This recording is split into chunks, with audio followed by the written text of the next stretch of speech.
সামরিক শক্তি পর্যবেক্ষক প্রতিষ্ঠান গ্লোবাল ফায়ার পাওয়ারের প্রতিবেদন অনুযায়ী বিশ্বের সামরিক শক্তিতে যুক্তরাষ্ট্র ও রাশিয়ার পরপরই রয়েছে চীনের অবস্থান। কিন্তু বুদ্ধিতে চীনের ধারে কাছেও কেউ নেই, তা আরেকবার প্রমাণ হলো। চির প্রতিদ্বন্দ্বী যুক্তরাষ্ট্রকে সামরিকভাবে মোকাবিলা করতে নতুন এক কৌশল বেছে নিয়েছে চীন। এই কৌশলে সফল হলে তা যুক্তরাষ্ট্র তথা পশ্চিমাদের জন্য বড় ধরনের ক্ষতির কারণ হতে পারে। তাই চীনকে মোকাবিলায় সতর্ক করে দিয়েছে যুক্তরাষ্ট্র ও তার পশ্চিমা মিত্ররা। সামরিক নানা শক্তি থাকলেও পশ্চিমা পাইলটদের তুলনায় বরাবরই পিছিয়ে চীন। তাই এবার পশ্চিমা প্রশিক্ষণপ্রাপ্ত পাইলটদের ভাড়া করে আনছে চীন। উদ্দেশ্য নিজ দেশের পাইলটদের সক্ষম করে তোলা। চীনের এমন কৌশল বেছে নেওয়ার পর যুক্তরাষ্ট্র ও তার ঘনিষ্ঠ গোয়েন্দা অংশীদাররা সতর্ক করে দিয়েছে। তারা বলছে, নিজের বিমান বাহিনীর সদস্যদের প্রশিক্ষণ দিতে পশ্চিমা সামরিক পাইলট এবং অন্য সেক্টরের সদস্যদের নিয়োগ দিচ্ছে চীন।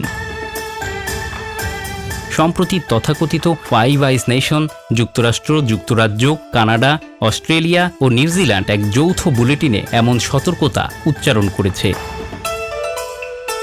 যুক্তরাষ্ট্রের একজন কর্মকর্তা বলেছেন, পশ্চিমা প্রশিক্ষণপ্রাপ্ত পাইলটরা চীনের সামরিক কর্মকর্তাদের এয়ার কমব্যাট কৌশল থেকে শুরু করে একটি এয়ারক্রাফট ক্যারিয়ারে কিভাবে অবতরণ করা যায় সেগুলো শেখাতে পারবে। এছাড়া পশ্চিমাদের যুদ্ধ কৌশল কিভাবে সামাল দেওয়া যায় এসব পাইলটদের কাছে তারও একটা ধারণা পাবে চীন।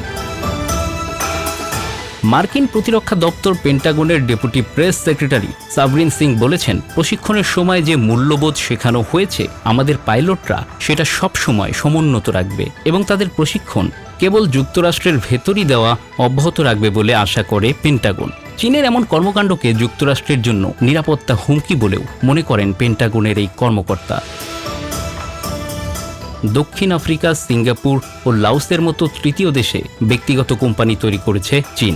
এসব কোম্পানির মাধ্যমে পশ্চিমা পাইলটদের নিয়োগ দেওয়া হয়। এরপর তারা চীনের সামরিক কর্মকর্তাদের প্রশিক্ষণ দেয়। তারা দেশে ফিরে গিয়ে অন্য পাইলটদের প্রশিক্ষণ দেয়। সামরিক pilot, flight engineer, air operation centre কর্মকর্তা, এমনকি টেকনিক্যাল এক্সপার্টদেরও নিয়োগ দেওয়া হয়। যুক্তরাষ্ট্র চীনের এই কৌশল মোকাবিলায় কিছু থার্ড পার্টি কোম্পানির উপর নিষেধাজ্ঞাও দিয়েছিল, কিন্তু কৌশল খাটিয়ে অন্য পন্থা বের করেছে বলে জানিয়েছে গোয়েন্দা কর্মকর্তারা। ভিন্ন নামে ভিন্ন স্থানে আবারও কার্যক্রম চালিয়ে সেই নিষেধাজ্ঞা পাশ কাটাতে সক্ষম হচ্ছে চীন। আবার নিয়োগের মধ্যেও ভিন্ন পথ খুঁজে বের করছে Beijing. Bangla affairs, news desk.